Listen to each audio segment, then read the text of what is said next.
Dahil tayo ay naka-off for today's video, tayo po ay magluluto ng all-time favorite ng mga Pilipino, walang iba kundi ang odong. At yes, for today's video, tayo po ay maninindigan sa pagluluto ng ating odong. Dahil nga sa sobrang lamig, syempre naisipan ko na lutuin itong aking recipe.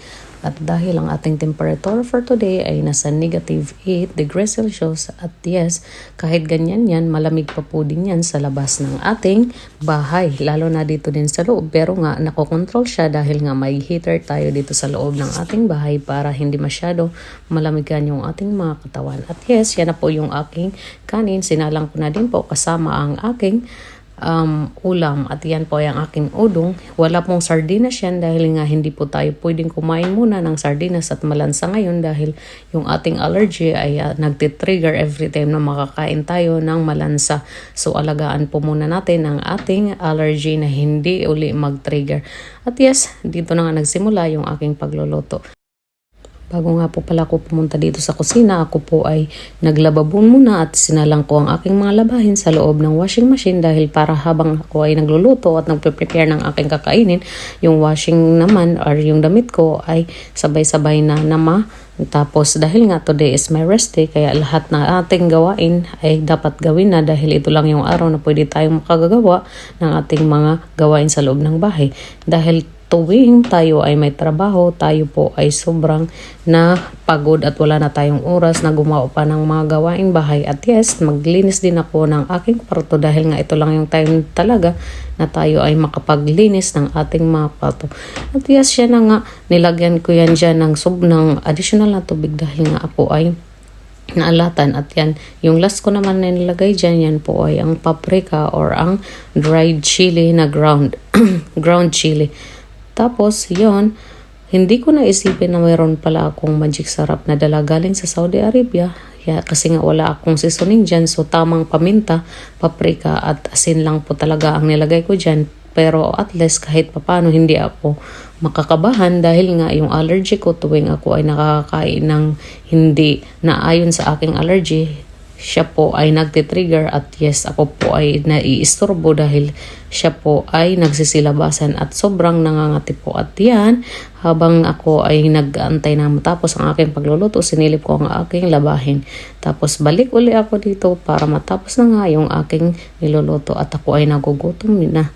So finally, matapos na nga ang aking pagluluto at yes, ito na nga, lutong-luto na siya. At pure carrots lang po yan, udong, garlic, pepper, salt, and paprika. Pagkatapos ko naman yan, yung aking bigas ay binalot ko uli dahil nga para hindi mapasok ng kahit anong insekto. At binalikan ko uli yung aking nilulutong kanin dahil nga ang kanin ko ay matagal na naluto dahil hindi ko alam na hindi pala gumagana yung isang induction doon sa may kanto. Kaya sabi ko, i-transfer ko na lang. At yan, nung gumana na nga, ayan, nag-overflow na naman yung sabaw niya. At yan po ay aking pinupunasan sa gilid-gilid dahil nga ako ay nadugyutan sa mga kalat-kalat na tubig galing sa loob ng kaldero. At yes, habang nag-antay unti na maluto talaga, finally, ako ay umupo muna at nag-scan ng aking Facebook. Dahil nga may na-receive ako na isang message galing sa aking classmate sa high school na ang aming classmate daw na very close sa amin, andun daw isinugod sa ospital. Kaya kami ay nagpapalitan ng mensahe during that time habang ako ay nag-aantay ng aking kanin na maluto.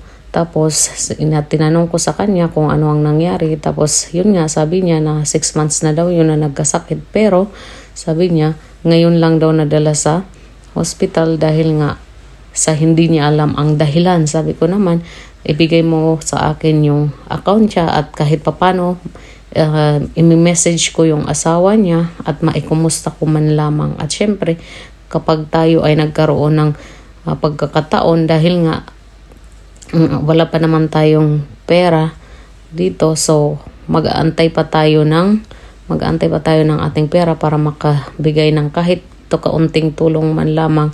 At yan po ay malaking biyaya na. Ayan. At finally na tapos na nga at mag-start na tayo sa ating lunch for today. So ayan, tayo ay kukuha na ng ating kanin at yes, dahil nga sa sobrang focus ako sa cellphone, hindi ko na malaya na nasunog na pala talaga yung aking nilutong kanin. At yes, gustong gusto ko din naman yan dahil nga yan ang aking paborito, yung may crunchy sa ang aking kinakain. And yes, tayo ay mag-pray muna bago tayo ay kakain. Then finally, magtitikiman na tayo sa ating nilutong udong. At yan na nga, habang ako ay kakain, tinawagan ko yung aking kaklase at para kausapin personally kung ano ba talaga ang nangyari sa aming isang kaklase.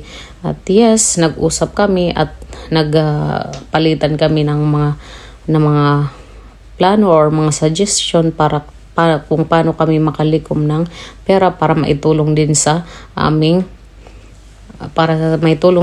kaklase na nandoon sa ospital dahil nga sa sobrang hirap ba naman ngayon ng panahon, lahat po talaga ay mahal ang mga bilihin, lalong-lalo na yung mga gamot. Kaya kung pwede nga lang, bawal tayo magkasakit.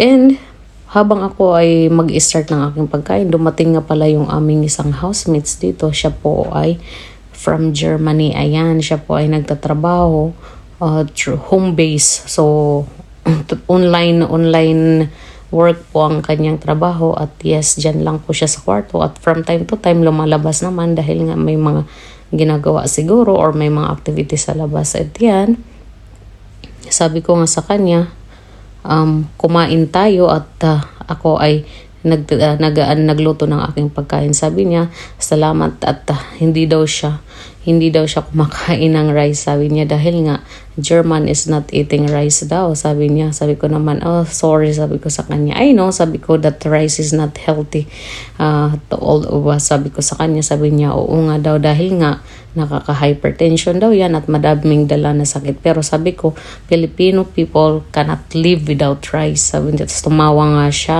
Sabi niya, alam ko naman yun. Pero sabi ko, wala tayong magagawa dahil ito na talaga ang aming nakagisnan. Tapos ayan, nagkwentuhan kami ng sandali at siya nga daw ay magluluto ng kanyang pagkain dahil kagagaling niya lang sa labas. At dito sa oras na ito, ako ay nakikipag-usap ng aking kaklase dahil nga gusto kong maklarify talaga ang nangyari sa aking isang kaklase na nandoon sa ospital. So bukas na natin malalaman kung ano talagang findings ng aking kaklase dahil nga ako ay nag-send ng message, sana mabasa ng kanyang asawa. And yes, hanggang dito na lang po ang ating video dahil nga tayo ay tapos na sa ating lunch at yes, tayo ay papanhik na sa ating kwarto at doon na naman tayo maglilinis pagkatapos ng ating lunch. At habang ako ay nag-aantay ng aking mga labahin, ganito lang po yung aking ganap every rest day dahil hindi naman talaga ako lumalabas every rest day dahil hindi talaga ako mahilig na magpupunta kung saan as long as wala talagang nag-aaya sa akin na lumabas. Hanggang dito na lang po. Everybody take care. Bye!